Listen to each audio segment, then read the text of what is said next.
पहले भगवा आए हुए हैं। हेलो। हाँ जी, बोलिए भगवा। हाँ, मेरा सबसे पहले नमो बुद्धाय। ओके जी, नमो बुद्धाय। चलिए काफ़ी ओके। सुधार हो रहा है आप में। अभी तो हिंदुत्वपन में कुछ सुधार हुआ या अभी वैसे ही हैं? बहुत सारे क्वेश्चन है सर, बहुत सारे, अभी भी अच्छा, है। बहुत सारे बोलूँ क्वेश्चन हैं। ठीक है, बोलूँ मैं? क्वेश्चन कोई बुराई नहीं है। ये तो सबसे अच्छी बात है सम्यक परंपरा की, कि तर्क को ही, क्वेश्चन को ही स्थान दिया गया है। हाँ, मैंने आपके ऊपर बहुत सारे ऐसे वीडियोज़ देखे तो उन लोग मतलब मुझे ऐसा पता चला कि और ये भी मेरा मानना था कि आप जो बोलते हो कि गौतम बुद्ध थे, उन्होंने बोला कि भगवान नहीं है और सब कुछ है, तू है और मतलब माइंड के बारे में, कॉन्शियसनेस के बारे में ज़्यादा बात की है गौतम बुद्ध ने। तो अगर हाँ बोलिए, आपने अपने आप को म्यूट मत कीजिए, बोलिए। हुँ, हुँ। सॉरी। हाँ, तो अगर मतलब जब भगवान मतलब गौतम बुद्ध आके ऐसा बोलते हैं कि भगवान नहीं है, तो उसके पहले शायद भगवान हो सकते रहेंगे ना, अगर ये सब हुआ है तो। और इसी बात को मैं ये करना चाहता हूँ कि अगर अ, ऐसा है तो मतलब इंडिया में ऐसा सभी जगह में हिंदुत्व मतलब मेरे एससी-एसटी दोस्त और मेरे बाकी सब भी ओबीसी दोस्त है ना, वो हिंदू ही है। मतलब जो एससी-एसटी वर्ग के हैं वो उनका अलग देवता है, वो कोई लोग गणपति को पूजते हैं, कोई लोग स्वामी समर्थ को पूजते हैं। मतलब आपके ही जात के, आपके ही कास्ट के लोग हैं जो हिंदू देवताओं को पूजते हो। तो ऐसा क्यों है? ये मेरा क्वेश्चन है। अगर बुद्धिस्ट है तो ऐसा क्या हुआ कि सभी बुद्धिस्ट खत्म हो गए इंडिया में से?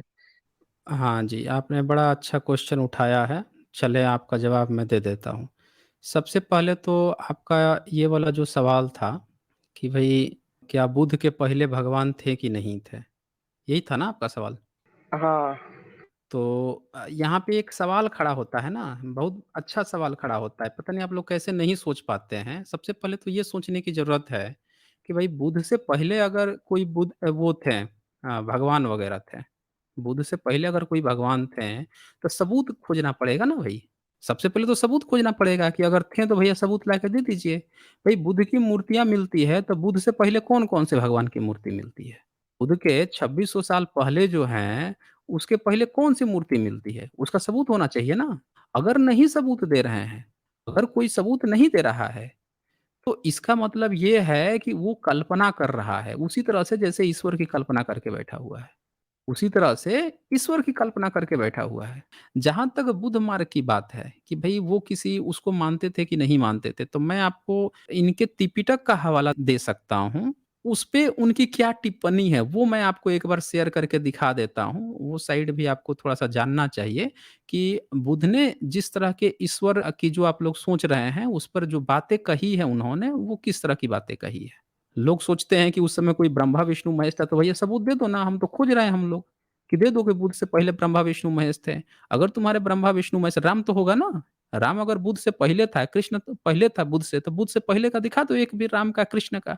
राम, कृष्ण का तो कहीं मिलता नहीं है। जब बुद्ध से पहले था, तो लोग जानते होंगे ना उसको, सबूत दिखाना चाहिए इनको। वो तो पहली बार जाता कथा में आता है। अगर बुद्ध से पहले ब्रह्मा, विष्णु, महेश था, तो उसका ही सबूत दे दो। आज मूर्ति फोटो बना के दिखा रहे हो तो उस समय क्यों नहीं बनाते थे? नहीं जानते थे क्या कोई लोग? पूरा भारत बुद्धमय, जमीन से बुद्ध ही बुद्ध निकल रहे हैं। ब्रह्मा, विष्णु, महेश, राम, कृष्ण, दुर्गा, काली, इसको कोई जानता ही नहीं था। ये तो पूछना पड़ेगा ना, आपको भी अपने अंदर खोद के पूछना पड़ेगा कि भैया क्यों नहीं है? इसका मतलब हम लोग नहीं जानते थे क्या?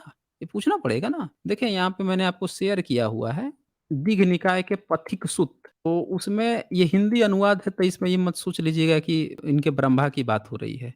ये देखिए क्या लिखता है, तो हम बुद्ध को ब्रह्मा अथवा ईश्वर की सृष्टि रचना के मुद्दे पर अपने विचार प्रस्तुत करते हुए पाते हैं। ये जो लेखक है वो ये दावा कर रहे हैं कि बुद्ध जो है उस समय का जो बम्भ था, बुद्ध को ही बम्भ कहा जाता था। ये लोग थोड़ा-सा नहीं समझ पाते हैं ये लोग, क्योंकि बम्भ विहार मिला है जिसमें बौद्ध भिक्षु रहते थे। वही बम्भ विहार जो है बमहन बना है, वही बमहन जो है बौद्ध भिक्षुओं में ही बमहन और समन होते थे।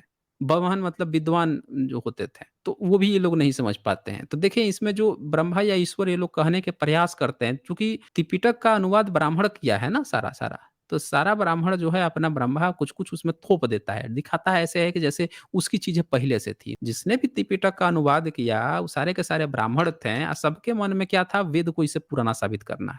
तो ये ज़बरदस्ती इस तरह का नौटंकी वाले शब्द लाते हैं। देखिए अब क्या कहते हैं ये, बुद्ध क्या कह रहे हैं, भार्गव यहाँ कुछ श्रमण ब्राह्मण ऐसे हैं, देखिए यहाँ पे श्रमण अब ब्राह्मण लिख दिया। पाली में ब्राह्मण नहीं होता है, बमन होता है, ये ब्राह्मण लिख दिया।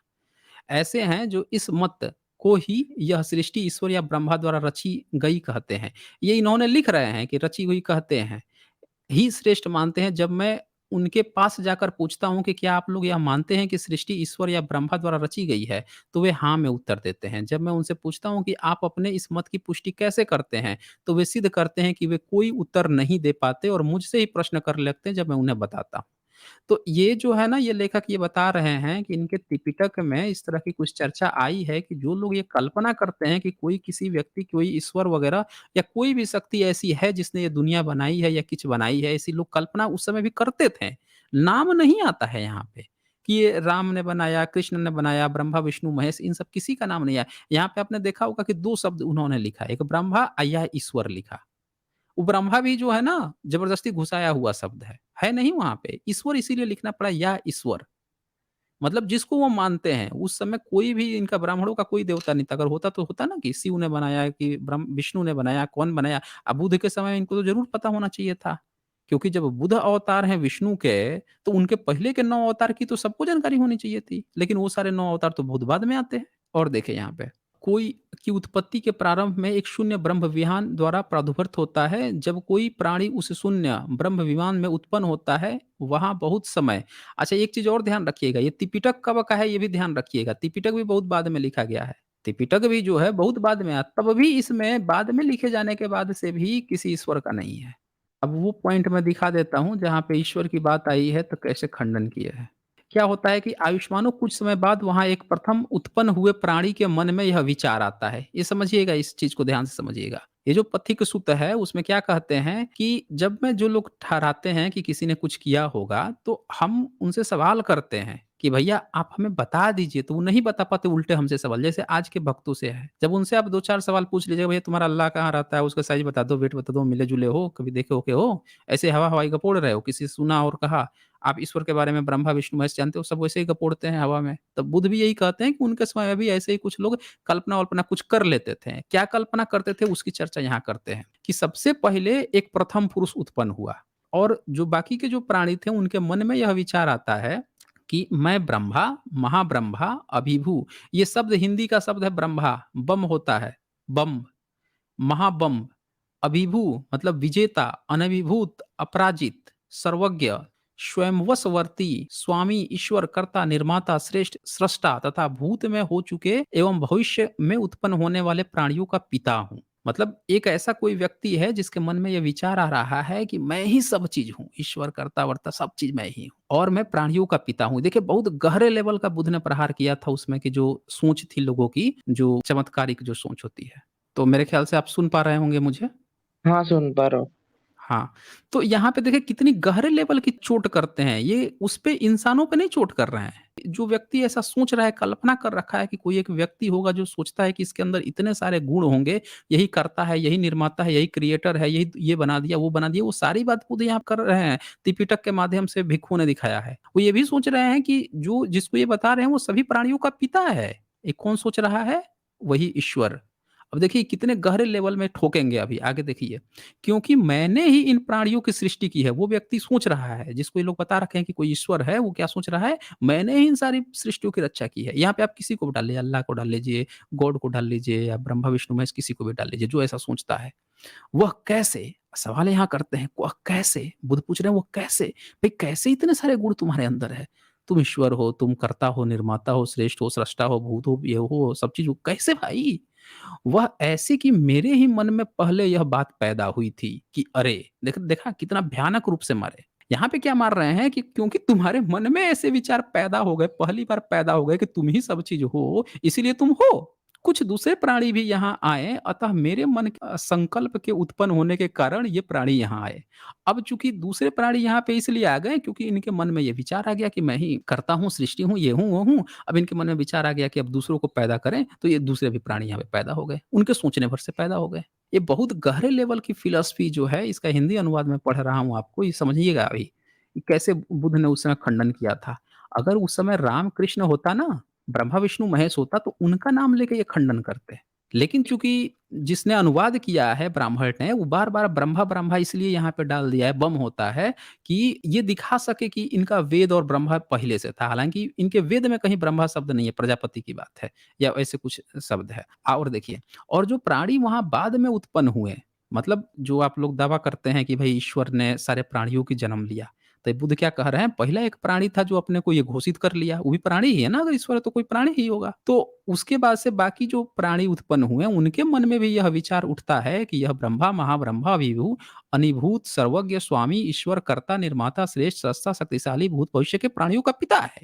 यानी जो आज के डेट में जो जितने लोग हैं जिनके मन में यह पैदा होता है कि भैया हाँ, कोई एक और प्राणी है जो सबसे पहला प्राणी है, वो जो सबसे पहला प्राणी, ईश्वर को भी ये प्राणी के रूप में कह रहे हैं।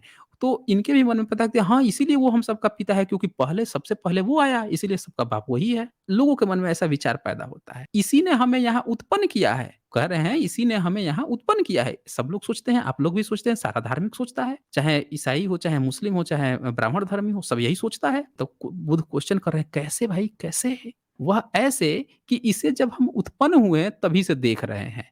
हम तो बाद में पैदा हुए, इससे यह तो पहले से ही था। समझ गए? कितना खतरनाक मारे हैं यहाँ पे। कह रहे हैं, ये सब जितनी भी बातें हैं कि भई वो क्रिएटर है, इसके बिना ये नहीं हो सकता, वो नहीं हो सकता, ये सब इसीलिए है क्योंकि जब हम उत्पन्न हुए, हमसे पहले ही बहुत सारे लोग ये मान रहे थे। हम तो जन्म लिए, हम भी देखे वही। हम तो बहुत बाद में पैदा हुए, हमसे पहले से लोग सोच रहे थे ये सब, तो हम भी इसमें शरीक हो गए। ये देखिएगा लेवल, जो फिलॉसफी की लेवल है, किस गहराई से इन्होंने ईश्वर का खंडन जो लोग आज करते हैं, वो 2600 साल पहले कर दिया था। और देखिए, आयुष मानो वह प्राणी जो प्रथम उत्पन्न हुआ था, वह बाद में बच्चे के रूप में जन्मे लोगों की अपेक्षा ज्यादा आयु वाला था। इस चीज को जरा समझिएगा। भगवान कह रहे हैं, वह प्राणी जो पहले उत्पन्न हुआ था, वह बाद के बच्चे के रूप में जन्मे लोगों की अपेक्षा ज्यादा आयु वाला था। कहते हैं ना लोग कि ईश्वर की आयु बहुत ज्यादा है। अल्लाह की आयु इतना ज्यादा है कि जब से सृष्टि आई है तब से वो मरा ही नहीं है। सृष्टि भी रच दिया, अभी तक मरा भी नहीं है। हर इंसान तो मर जाता है। हमने तो जितनी चीज को देखा है, हर चीजें नष्ट हुई है। अरे यहाँ तो निर्जीव चीज़ें भी नष्ट हो जाती हैं। हिमालय पर्वत को आए हुए अभी लाखों साल हुए हैं, वो तो बहुत बाद में बना है। कई नदियाँ सूख गईं, समुद्र के पानी के लेवल घट गया, कहीं पे बढ़ गया। तो देखिए, निर्जीव चीज़ों में भी परिवर्तन होता है। तो ये यहाँ पे भी बोल रहे हैं कि जो पहला था वो सबसे ज़्यादा आयु वाला था, बाद के लोगों से अधिक रूपवान था। कहते हैं ना लोग कि हमारा तो ईश्वर जो हैं, जो जन्म लिए थे वो बड़ा सुंदर थे, बड़ा ये थे। सारी बातें त्रिपिटक में लिखी हुई है, देख लीजिए। काटी गई है, इनका काट मतलब मौज ली गई है। अधिक अनुभाव प्रभाव वाला था। बाद में जन्म के बच्चे आयु के रूप में अल्प प्रभाव वाले थे। मतलब हर बच्चा जो है, जो ईश्वरवादी है, वो अपने को कम आंकता है। अपने पूर्वज जो कि कम बुद्धि वाले थे, कम क्रिएटिव थे, उनको ज़्यादा वो सोचता है कि बहुत ज़्यादा महान थे। ईश्वर भी उसी में शामिल हो जाता है, क्योंकि वो पहला प्राणी है। और देखिए, वे बाद में जन्मे ऐसे कहते हैं, अब जो बाद में जन्मा है, जैसे हम लोग आज की डेट में, हम लोग बाद में ही तो जन्मे हैं ना, तो जो धार्मिक होगा वो क्या कहेगा? सुनिएगा इस चीज़ को। यह जो ब्रह्मा बाबा, महाब्रह्मा, परदादा, पिता है, जिसने हम सबको उत्पन्न किया है, वह नित्य ध्रुव, शाश्वत, निर्विकार और अविनाशी है। मतलब बाद का बंदा जो है, जो नहीं देखा है अपने पूर्वज को, कुछ को, वही ये सब बात कह रहा है कि अविनाशी है, क्रिएटर है, ये है, वो है। फिर उसके लिए तरह-तरह के तर्क बना लेता है। खुद से ही गढ़ लेता है, रोज़ गढ़ता है। और उसको 50, 100, 1000 लोग हेल्प करते हैं रोज़ तर्क गढ़ने में कि हमको ना किसी तरह उसको मानते रहना है, क्योंकि हमारे पूर्वज मान के आए हैं। तो वह पिता है जिसने हम सबको उत्पन्न किया। सब कहते हैं, चाहे ईसाई हो, मुस्लिम हो, चाहे ब्राह्मण धर्मी हो, सब कहते हैं कि कोई पिता है, उसी ने हमको उत्पन्न किया है, क्योंकि वो सब सुनते आए हैं। इसके बाद से अविनाशी है। बच्चे माँ-बाप और अन्य बड़ों को ऐसा ही समझते हैं। हम लोग जो इस ब्रह्मा द्वारा उत्पन्न किए गए हैं, अनित्य, अध्रुव, अशाश्वत। ये मैं आपको त्रिपिटक का पूरा अनुवाद ही दिखा दे रहा हूँ। नीचे जो है देखिए, पाली में भी यहाँ लिखा हुआ है, ये सारी चीज़ें। हुँ। अल्पायु तथा मरणशील है। आयुष्मानो, ध्यान से सुनिएगा, आयुष्मानो, आप लोग ईश्वरवाद एवं ईश्वर द्वारा सृष्टि रचना की स्थापना इन्हीं युक्तियों से करते हैं ना? यहाँ पे बुद्ध खड़ा करते हैं प्रश्न कि भई आप जो मानते हैं इस तरह की चीज़ें कि किसी ने बनाया होगा, वो लोग जो हैं यही सारी युक्ति आप इस्तेमाल करते हो। देखिए कितना अच्छा से उनके मनोविज्ञान को वो समझ जाते हैं, जितने भी ईश्वरधर्मी लोग होते हैं उनका। तो इससे ये पता चलता है कि इसमें कहीं भी नाम नहीं आता है कि कोई ब्रह्मा, विष्णु, महेश या राम, कृष्ण, दुर्गा, काली, किसी का नाम नहीं आता। इससे ये पता चलता है कि इस तरह का कोई भी गॉड उस समय नहीं था। बुद्ध ने पहले लोगों के मन को इस चीज़ को समझा कि जो कोई पहला प्राणी होगा जिसको ये लोग सोच बैठे हैं, मान बैठे हैं कि इसी ने रचा है, बनाया है, ये किया है, वो किया है। वो कैसे सोचते हैं, क्यों सोचते हैं, उस मनोविज्ञान को बताते हैं। अब इसके बाद से ना प्रहार कैसे करते हैं वो सुनिए। वह स्पष्टतः बुद्ध के किसी देवी, लोकोत्तर, अतिमानवीय ब्रह्मा या ब्रह्म के अस्तित्व नहीं माना है। ये देखिए महाब्रह्मा का अस्तित्व नहीं माना है, ये लेखक कह रहे हैं। जैसे छोटे बच्चे अपने पिता, दादा और परदादा को उत्तरोत्तर ज़्यादा पहले का, ज़्यादा शक्तिशाली दिखाते हैं ना, कि हमारे कुछ लोग तो बताते हैं कि उनका भाला जो है महाराणा प्रताप का कितना किलो का था, 128 किलो का था कि कितने का था। कोई बता देगा कि 64 किलो का उनका कवच था। सारी बातें झूठी हैं, सारी बातें झूठी निकल गई। आप जाके म्यूज़ियम में रखा हुआ है सारा चीज़, जाके दिखाइए, सब झूठी बातें हैं। तो लेकिन लोगों का क्या है ना कि शक्तिशाली दिखाने के लिए अपने पूर्वज को इस तरह की बातें करते हैं। ये बात 2600 साल पहले ही बुद्ध कह रहे हैं। ज़्यादा शक्तिशाली, ज़्यादा दुनिया देखा हुआ, ज़्यादा पुराना समझते हैं, ऐसे परदादा को सारे परिवार का सबसे पहले का, सबको पैदा करने वाला और सबसे बड़ी उम्र का मानते हैं। इसी तरह मानव विकास के किसी अज्ञात क्षणों के वर्षों की सृष्टि में वयस्क परंतु बुद्धि की दृष्टि से छोटे बच्चों जैसे लोगों ने पिता, दादा, परदादा की तर्ज पर ब्रह्मा, महाब्रह्मा और परमपिता परमात्मा, ये बम्ब, महाबम्ब और परमपिता परमात्मा जैसे संकल्प गढ़ लिए। बुद्ध इन्हीं वयस्कों की बात, सुलभ बातों को बता रहे हैं कि उन्होंने कैसे ईश्वर को इस तरह सृष्टि रचना जैसी बचकानी कल्पनाएँ की हैं। पहले वो पूरा विज्ञान समझा दिए कि लोग कैसे सोचते हैं। उसके बाद से अब जो है कहते हैं जो ना किसी तर्क से सिद्ध होती है, ना किसी ठोस प्रमाण से प्रमाणित होती है। यानी जो लोग ऐसा गढ़ते हैं उनके पास कोई ठोस सबूत नहीं है। ये देखिए पूरा पाली में लिखा हुआ है ये। दीघ निकाय पथिक सूत्र। इसमें एक और प्रसंग आता है। हाँ, ये दीघ निकाय केवट सूत्र में आता है। इसमें क्या आता है, ये प्रसंग एक बार थोड़ा देख लीजिए, आपका बहुत कुछ क्लियर हो जाएगा। एक भिक्षु जो है वो एक कल्पना करता है कि इनका जो पहला जो प्राणी है, जो जिसको ये ब्रह्म मान रखे हैं, जिसको ये लोग बार-बार ब्रह्मा इसमें अनुवाद में लिख देते हैं ये लोग। ब्राह्मण को जैसे ब्राह्मण लिख देते हैं वैसे ब्रह्मा लिख देते हैं। तो उसके पास जाकर वो प्रश्न पैदा करता है, क्योंकि पहला प्राणी है, बहुत ज़्यादा आयु है, अभी तक मरा नहीं है, ज़िंदा है। तो एक भिक्षु जो है वहाँ पे जाता है ब्रह्मा के पास, मतलब ब्रह्म के पास जाता है और जाके अपना प्रश्न उनसे पूछता है। क्या पूछता है? मतलब जो लोगों का ईश्वर है, उससे जाके पूछता है। क्या पूछता है? तो ब्रह्म हमें बड़े अभिमान से कहता है, तो ब्रह्म जो है अब भिक्षु से क्या कहेगा? यही कहेगा, मैं मतलब ब्रह्म, महाब्रह्म आदि हूँ और भावी तथा भूत सब प्राणियों का पिता हूँ। मतलब कि भावी मतलब पहले के, बाद के जितने भी लोग हैं सबका मैं पिता हूँ। वो यही कहेगा, क्योंकि लोगों ने ऐसा ही उसको बना रखा है कि तुम ही ने रचा है, तुम ही ने ये किया है, तुम ही ने वो किया है, तो वो यही बात बोलेगा। अब सुनिए भिक्षु से और जो आपका ईश्वर है उसकी कैसे टकराहट पर चर्चा होती है त्रिपिटक में। इस पर भिक्षु दूसरी बार बोला, आयुष्मान, मैं आपसे यह नहीं पूछ रहा आप ब्रह्मा और महाबम्ब हो, आदि हो या नहीं हो। मैं तो आपसे 4 महाभूतों के बारे में पूछ रहा हूँ, जिनका विरोध कहाँ है? आगे ये क्या कहते हैं, तब भी ब्रह्मा ने पहले वाली डींग ही मारी। इस पर भिक्षु ने तीसरी बार फिर से अपना प्रश्न रखा कि कहा कि मैं यह नहीं पूछता कि तुम बम्भ महाबम्भ आदि हो कि नहीं हो। बुद्ध कहते हैं कि भिक्षु के तीसरी बार अपना प्रश्न प्रस्तुत करने पर उस महाब्रह्म ने भिक्षु की बाँह पकड़कर उसे एकांत में ले गया। अब वहाँ पे बहुत लोग थे, तो एकांत में लेके गया, जो इनका ईश्वर है। पूछ दिया ना, एक भिक्षु पहुँच गया ईश्वर के पास कि भैया तुम ज़िंदा हो, तो हम तुमसे पूछ रहे हैं क्वेश्चन। हम लोग भी यही कहते हैं ना कि भैया अगर किसी का अल्लाह है, गॉड है, ईश्वर है, तो लेकर आइए, हम लोग पूछेंगे ना प्रश्न। त्रिपिटक में इसी तर्क का सहारा लिया बुद्ध ने कि अगर जिसको आप लोग ईश्वर मानते हो, वो मेरे एक बौद्ध भिक्षु से उसकी टकराहट हो जाए, वो क्वेश्चन पूछ ले, तो वो नहीं जवाब दे पाएगा। आप तो दे ही नहीं पाओगे, आप लोगों को तो यही नहीं पता है उसके बारे में। लेकिन ये जिसको आप खड़ा किए हो, उससे भी पूछ लिया जाए तो नहीं दे पाएगा। उसी की यहाँ पे मनोवैज्ञानिक रूप से ये बात करते हैं। देखें ये क्या कहते हैं आगे, कि जब उनके प्रश्न का वो नहीं दे पाया जवाब, प्रश्न क्या था इसको एक बार फिर से सुन लीजिए। प्रश्न इसने किया कि भई 4 महाभूत होते हैं, पृथ्वी होता है, अग्नि होता है, जल होता है, वायु होती है। आकाश को ये नहीं मानते थे शुरू में, आकाश को बाद में, बहुत बाद में ऐड किया ब्रह्मांडिकल सिस्टम आने तक, और आकाश कोई मटेरियल नहीं होता, ज़बरदस्ती का इन लोगों ने मूर्खतापूर्ण बातें की है। 4 ही होते हैं। तो ये वही पूछता है कि इन चारों चीज़ के अलावा तूने कौन-सी नया तीर मार दिया है?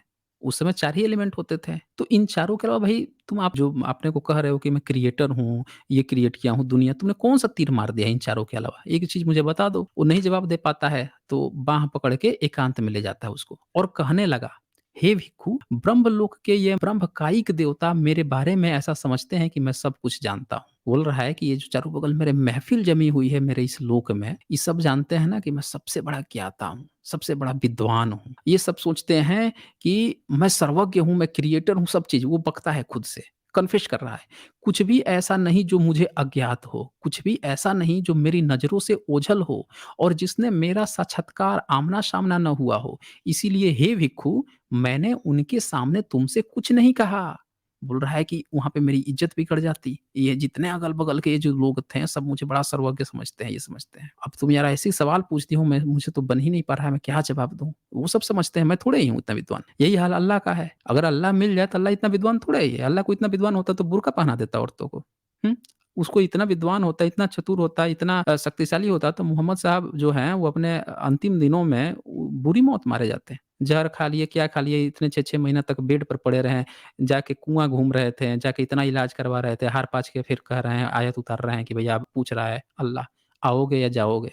मतलब ये पब्लिक को आयत उतारनी पड़ रही है कि आओगे कि जाओगे? हदीसों वगैरह में वर्णन है।